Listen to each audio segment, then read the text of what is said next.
sungguh tidak elok atau sungguh kita tidak akan memahami sebuah kaidah pengobatan ataupun pengobatan itu sendiri kalau kita tidak paham usulnya, Bu. Dalam kaidah ilmu itu ada usul. Usul itu yang intinya, pokoknya. Jadi hari ini saya ingin menyampaikan kepada Ibu, percuma kalau kita belajar diagnosa, percuma kalau kita belajar terapi, percuma kalau kita ngobatin orang, tapi tidak paham kaidahnya, Bu. Tidak paham filosofinya. Kenapa?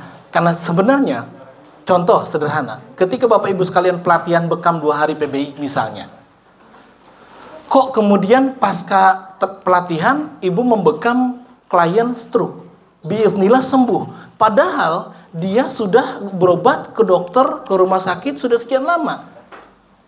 Siapa yang berperan? Ya Allah, tangan Allah. Ada orang yang kemudian luar biasa, baru pelatihan 2 hari, 2 hari loh, bukan 6 tahun ke dokter, bukan saya perawat kemudian 4 tahun, tidak, 2 hari bisa ngobatin cancer. Cancer bukan tumor, artinya kan tumor ganas, hanya 2 hari. Siapa yang berperan? Allah. Dan artinya tidak juga kemudian ibu-ibu sekalian bisa jadi sangat memungkinkan pulang dari sini dengan keyakinan Allah tanpa harus obat, cukup pegang dadanya kemudian berdoa dengan izin Allah sembuh. Bisa. Kenapa tadi? Kembali fitnah hari ini, fitnah akhir zaman, banyak penyakit yang ternyata tidak selesai di meja ruang operasi. Bahkan termasuk di bekam, di ruqyah dan seterusnya. Kan gitu ya? Tapi harus tahu dulu, gitu Pak. Diagnosanya harus paham dulu, baru ternyata harus tindakannya medis. Tindakannya harus bekam. Tindakannya harus ruqyah. Ternyata tidak butuh bekam ruqyah, hanya butuh nutrisi. Kan gitu. Gitu ya. Jadi ini hal-hal yang seperti ini mohon nanti teman-teman sekalian bisa lebih flow-nya ataupun tahapannya lebih dikuatkan lagi. Bapak Ibu yang dirahmati Allah SWT, saya masuk ke kaidah pengobatan dulu. Bismillah, urgensi Tibbun Nabawi. Al-Quran dan Sunnah mengandung muatan pengobatan hati dan badan, menjelaskan penyakit-penyakit berikut obatnya sesuai dengan firman Allah. Jadi jadi tidak ada informasi penting yang dibutuhkan manusia kecuali ada penjelasan dalam Al-Quran. Jadi tolong sekali lagi, semua kaidah pengobatan ada di Al-Quran. Ibnu Qayyim Al-Jauziyah menjelaskan dalam kitab Tibbun Nabawi, pengobatan itu ada 3. Yang pertama adalah dengan bacaan Al-Quran. Yang kedua adalah dengan bekam dan herbal. Yang ketiga adalah memadukan antara bacaan Al-Quran, bekam, dan herbal.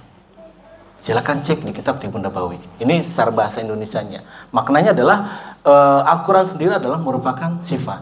Tapi tadi ada da'a, ada syifa. Kaitan dengan masalah hadis itu ya. Ada dawaun, ada syifa. Maknanya adalah kalau syifa itu kaitan dengan masalah fisik dan psikologis. Tapi kalau daun atau obat itu hanya sifatnya fisik. Tolong dipahami dulu. Jadi syifa dan dawa itu beda, atau daun itu berbeda. Jadi syifa lebih kepada semua kaitan dengan masalah fisik, psikis, bahkan termasuk gangguan jin. Kemudian tidak kurang 40 ayat dalam Al-Quran yang berbicara tentang pengobatan. Ayat-ayat ini dibahas para ulama menulis tentang Tibbun Nabawi. Bahkan ini juga dimasukkan dalam kitab tib oleh Imam Bukhari. Luar biasa. Jadi sebenarnya banyak sekali gitu. Dan ini perlu banyak dikupas. Ibadah dan mentauhidkan Allah Ta'ala merupakan tujuan penciptaan manusia. Ya, Allah berfirman tadi, wa ma khalaqtul jinna wal insa illa liya'budun. Dan aku tidak menciptakan jin dan manusia melainkan supaya mereka mengabdi beribadah kepada Aku. Artinya, teman-teman sekalian, Bapak Ibu yang dirahmati Allah Subhanahu wa taala, bahwa hari ini kita kalau ditanya tujuan hidup kita apa? Ya beribadah kepada Allah. Tujuan hidup kita adalah mentauhidkan Allah. Bu, Pak, kalau kita yakin ini kaidah tauhidullah, maka Allah tidak melihat Anda adalah dokter, Anda adalah perawat, Anda gelarnya banyak, Anda profesor, tidak. Tapi ini terkait dengan masalah keimanan dan ketakwaan kepada Allah Subhanahu wa taala. Ketika yakin, luar biasa, Bu. Tidak usah khawatir, tidak usah khawatir. Allah Maha mengetahui hati-hati hambanya. Maka kita yakin kepada Allah bahwa kita diciptakan dalam rangka untuk mengabdi, atau maksudnya adalah mentauhidkan Allah.